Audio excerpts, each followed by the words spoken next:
이분을 지칭하는 표현이 굉장히 많습니다. 문재인 대통령의 복심, 지퍼맨, 남북관계 키플레이어, 베테랑 청와대 참모에서 신생 정치인으로 출사표를 던진 윤건영 전 청와대 국정기획상황실장 스튜디오에 모셨습니다.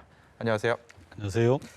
어느 인터뷰에선가 문 대통령의 복심이라는 그런 표현을 이렇게 별로 좋아하지 않으신다라는 제가 그걸 봤습니다. 그래서 저는 문 대통령이 누구보다 신뢰했던 참모다라고 표현을 하고 싶은데요. 거기에 대해서는 뭐 큰 이견은 없으실 거라 믿고요. 일단 청와대를 사표를 던지시고 나오신 지 한 2주 조금 넘게 넘어났죠. 이제 자유인이 되셨는데 또 다른 도전을 앞두고는 있지만 그동안 어떻게 지내셨는지 근황이 궁금합니다. 우선 청와대 나오면서 좋았던 점은 아침에 조금 청와대 생활과 비교해서 늦게 일어나도 된다는 거, 그리고 시간을 제 의지대로 쓸 수 있다는 게 과거와 비교하면 좀 좋은 점 같고요. 그리고 청와대에 계신 분들, 남아 계신 분들에 대해서 좀 미안한 마음도 있고요. 무거운 짐을 두고 나온 거 아닌가 싶은 복합적이고 좀 시원섭섭한 그런 상황인 것 같습니다.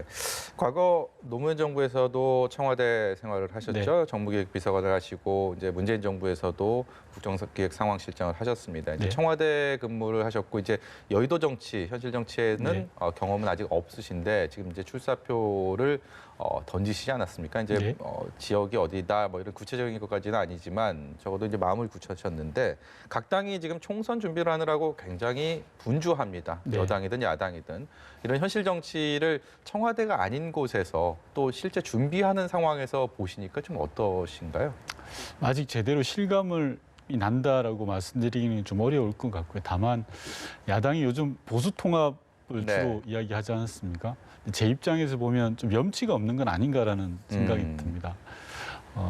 탄핵에 사실상 원인을 제공하셨고 그리고 문재인 정부 들어서 계속해서 국정 운영에 대한 발목 잡기로 일관해 오셨으면 좀 반성하고 성찰해야 될 상황인데 통합의 미명하에 이렇게 좀 피해 가시려는 거 아닌가라는 그런 생각이 들어서 그렇게 갔을 경우에 국민들의 신뢰와 마음을 얻을 수 있을까라는 그런 의구심이 들고 있습니다. 그래서 그런 부분들에 대해서는 좀 4월 15일 총선에서 잘 판단되었으면 하는 부분이 있습니다. 염치가 없다는 부분은 이제 자유한국당 또 좀 더 구체적으로 지칭하자면 뭐 황교안 대표까지도 포함된다 이런 말씀이신가요? 예. 지금 청와대 나오셔서 뭐 시간이 이렇게 많이 되지는 않았지만 또 민주당 측 의원들도 좀 만나보셨는지 궁금한데요. 민주당 분들은 거의 못 만나 뵙고요. 제가 청와대에 있으면서 언론인들 한 분도 제대로 접촉을 안 했습니다. 그래서 많이 찾고 인터뷰 요청이 들어와서 이제까지 만났던 언론인들 많이 만나고 있고요. 그래서 하고 싶은 이야기를 많이 하다 보니까 속은 좀 시원하더라고요. 어떤 말씀하실 때 가장 시원하시던가요?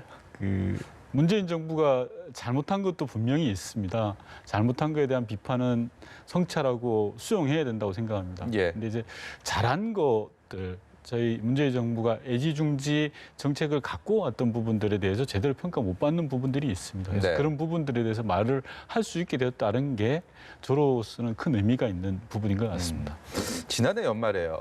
박영선 장관과 함께 어떤 한 지역에 박영선 장관이 국회의원을 했던 그 지역에서 주민들 만나고 식사하고 뭐 그게 이제 사전 선거 운동이다, 선거법 위반이다 해갖고 자유한국당이 고발을 했습니다. 맞습니다. 이제 뭐 어디선가 이렇게 네거티브다 이건 전형적인 뭐 그런 말씀도 하셨는데 그 지역이 지금 이제 박영선 장관이 불출마를 하게 되면서 전략 공천 지역으로 이제 확정이 됐고요. 거기에 유력하게 거론이 되고 계시는데 글쎄요, 이 한국당의 이런 고발 그리고 뭐 향후 거취에 대한 것들도 이게 다 맞물려 있는 느낌이 들어서요. 여기에 대해서 어떤 견해 갖고 계십니까? 저의 출마 지역과 한국당의 고발은 별개의 건으로 좀 봐야 될 것 같습니다. 최근에 한국당이 고발한 사례들을 보면요. 검찰 인사를 했다 그래서 법무부 장관을 고발을 했고 예산안 수립 과정에서 열심히 일한 기재부 공무원들을 고발을 했고 최근에는 야당 심판론 여론조사를 돌렸다 그래서 언론사에 대한 고발을 검토한다고 나왔습니다.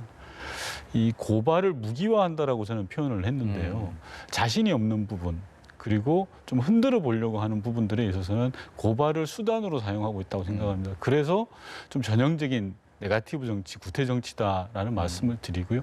그런 식의 정치는 국민들의 마음을 좀 얻을 수 없다라는 생각이 들고 정치는 정치 스스로 해결할 부분이 있다고 생각합니다. 정치가 스스로 해결하지 못하면 정치가 왜소화되고 국민들의 요구를 수용하지 못하는 그런 결과가 나올 것 같아서 좀 안타까운 마음이 큽니다. 네. 총선 때마다 청와대 인사가 어느 정도 나왔다. 이거는 뭐 4년마다 되풀이되는 얘기인데 네. 이번 총선 앞두고는 유독 많다라는 데 방점이 찍히는 것 같습니다. 그래서 특히 그 중에서도 윤건영 실장이 지녔던 의미나 그런 그동안의 이력들을 봤을 때 이게 혹시라도 프리미엄이 따로 있는 거 아닌가 총선에. 이게 한국당뿐만이 아니고요. 민주당에서도 총선 준비를 열심히 해왔던 분 입장에서는 혹시 나한테 피해가 오지 않을까. 그 프리미엄의 반대 부수 효과가 나한테 오지 않을까라고 생각을 충분히 할 수는 있는 것 같아요. 여기에 대해서는 어떤 견해 갖고 계십니까? 청와대 출신이라 그래서 그 어떠한 특혜나 프리미엄이 있어서는 안 된다고 생각합니다. 그거는 단언할 수 있습니다. 네. 아울러 민주당은 지난 1년 전에 공천룰을 확정을 했습니다. 네. 시스템 공천을 하겠다라고 지금 하고 있고 당 대표를 비롯해서 지도부가 누누이 강조해오고 있습니다. 조금 전에 진행자께서 말씀하셨던 청와대 출신이 많이 출마를 한다라고 하셨는데요. 전 그렇게 생각합니다. 이번 총선의 의미는 촛불 개혁, 촛불 정신을 완성시키는 계기여야 되는데 그러기 위해서는 정말 좋은 분들이 출마를 하셔야 된다고 생각합니다. 청와대든 또는 학계든 시민사회든 전문 분야든 정말 좋은 분들이 출마를 해서 그게 국민들로부터 심판받으면 되는 것이라고 생각하고요. 다시 한번 말씀드리지만 청와대 출신이라 그래서 특혜나 뭐 프리미엄 일체 없을 걸로 확신을 하고 있습니다. 예. 이런 얘기도 있습니다. 문재인 대통령과 가까운 경우는 쉽게 말해서 친문은 양지, 반문은 험지에 보내려고 한다. 아직 뭐 민주당의 공천위원회가 구성은 돼 있지만 본격적인 공천이 시작되지는 안 한 상황에서도 벌써 이런 얘기들이 나오고요. 관련돼서 뭐 여의도 정가에는 뭐 이런저런 뭐 정보지들에서도 언급이 되고 그러고 있습니다. 여기에 대해서는 어떤 견해요? 전혀 사실이 아니고요. 진행자님께서 말씀하셨던 것처럼 아직 공천 시작도 안 했지 않습니까? 비가 올지 눈이 올지도 모르는 상황입니다. 그리고 친문, 비문 이런 프레임에 대해서도 먼저 좀 말씀드리고 싶은데 문재인 정부는 여당과 정부가 원팀으로 지금까지 쭉 진행을 해왔습니다. 문재인 대통령이 잘 되는 게 민주당이 잘 되는 겁니다. 한 팀입니다. 그 속에는 친문이든 비문이든 이렇게 나눠져 있는 게 아닙니다. 그래서 그런 프레임이야말로 좀 갈라치기 하는 그런 것이 아닌가라는 생각이 들고요. 지켜보시면 앞서 말씀드린 것처럼 민주당은 시스템 공천을 표방하고 있고 그대로 지금 가고 있습니다. 차근차근 공천 룰에 따라서 공정하고 투명하게 갈 걸로 확신합니다. 이 말씀을 꼭 여쭤보고 싶은데요. 유재수 전 부산시 부시장 관련 얘기입니다. 이게 최근에 검찰이 조국 전 법무장관 당시 이 사건 당시에 이제 민정수석이었는데요. 불구속 기소를 하면서 일종의 구명 압력 의혹을 제기하면서 이 공소장에 윤 전 실장님 이름도 등장을 하고 저도 그걸 봤는데요. 그러니까 여기서 이제 보면 나와 가까운 관계다. 그러니까 당시 백원호 민정비서관에게 이런 뭐 일종의 구명 압력이 아니냐. 여기에 대해서 이렇게 검찰의 주장입니다. 이 공소장이고 여기에 대해서 진정한 사실은 이제 법원에서 다퉈야 될 텐데 법원에서 이걸 다투기 전에 당사자인 여기 등장하는 윤 전 실장께도 견해를 꼭 여쭤보고 싶습니다. 우선 뭐 수사가 진행 중인 사건이라 제가 모든 걸 다 밝히고 싶으나 그러지 못하는 점을 좀 양해해 주시고요. 제가 여러 차례 사실을 말씀을 드렸습니다. 전혀 언론에 보도되고 있는 건 사실이 아닙니다. 우선 첫째로 그런 뭐 금융위원회 인사를 논의하는 텔레그램 단톡방이 있었다라는 이야기가 있었는데요. 그런 단톡방 자체가 없었다는 말씀을 드리고요. 감찰을 무마해 달라는 그런 제가 뭐 이야기를 했다라는 사실도 없었습니다. 전혀 사실 무근이고 사실이 아닙니다. 그러한 내용들을 검찰에 가서 충분히 설명을 했습니다. 그럼에도 불구하고 그런 내용이 보도되고 또 그렇게 적시되어 있는 거에 대해서는 좀 이해가 안 됩니다.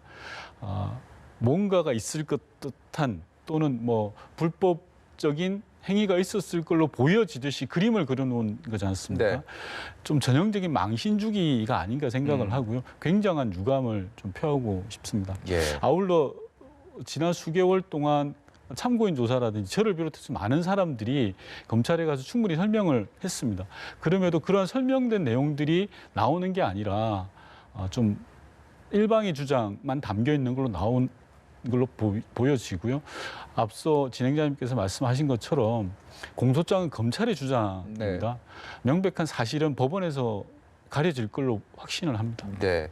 뭐 검찰 조사를 말씀하셔갖고 동부지검에서 이제 참고인 조사를 받고 나오는 길에 참 여러 가지 생각이 들었다라는 인터뷰도 봤습니다. 거기서 이제 그리고 나서 청와대에 사표를 내야겠다라는 결심을 하셨다고 하는데 이게 이제 대통령에게 혹시나 이제 지근거리에서 누가 될까봐라고 말씀하셨는데 결국은 이 사표가 지금 총선 출마를 결심하게 된 것으로 이어진 거 아닙니까? 그렇다면 이 총선 출마라는 게 이제 현실 정치를 하겠다는 게 나름 여러 가지 생각들을 가지고 정치에 도전하는 입문을 하게 되는데 단지 청와대를 나와서 그냥 의도 정치에 가자라는 꽤 이렇게 좀 곡해하시는 유권자들도 분명히 있을 것 같아요.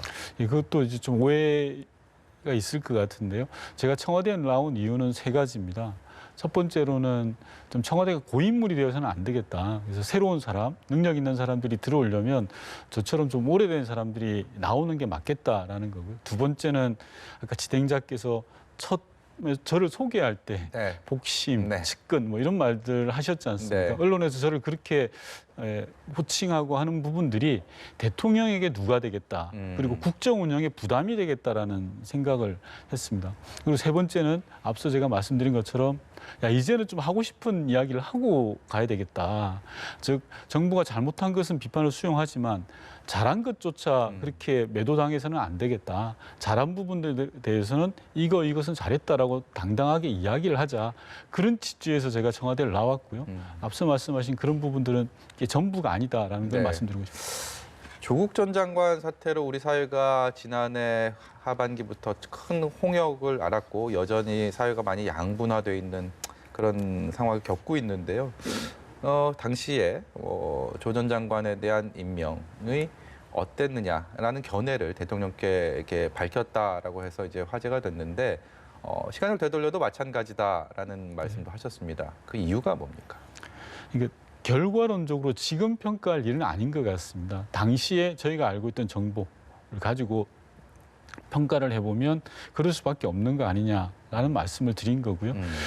대통령께서도 말씀하셨지만 조국 장관을 좀 놓아주자라고 하셨지 않습니까? 저도 전적으로 그게 동의를 합니다. 이제는 찬성했던 분, 반대했던 분 할 것 없이 좀 통합의 길로 가야 되는 거 아닌가라는 생각을 갖고 있습니다. 네, 대통령은 놓아주자라고 얘기를 하면서도 또 조 전 장관에 대해서 또 마음의 빚이 있다라고 신년 기자회견에서 밝히지 않았습니까? 또 이 얘기를 가지고도 뭐 야권에서 특히 보수 진영에서는 굉장히 공세 수위를 높이고 있습니다.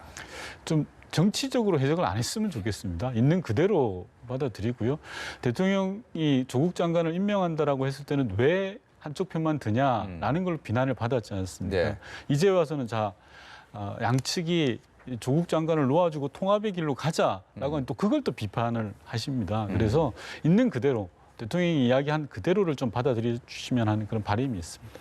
김정은 북한 국방위원장 여러 차례라고 하기는 그렇지만 문재인 대통령 외에는 대한민국에서 윤 전 실장만큼 많은 대화를 나눈 사람이 있을까 싶을 정도로 그만큼 좀 특징 있는 그런 부분이기 때문에 김정은 위원장이 뭐 지금 남북 관계가 잘 풀리고 있다면 뭐 더 할 나위가 없겠지만 너무 그 교착 상태, 경색 국면이 오래 가다 보니까 김정은 위원장은 어떤 사람이었는지 가까이서 얘기를 나눴을 때 그게 참 궁금합니다.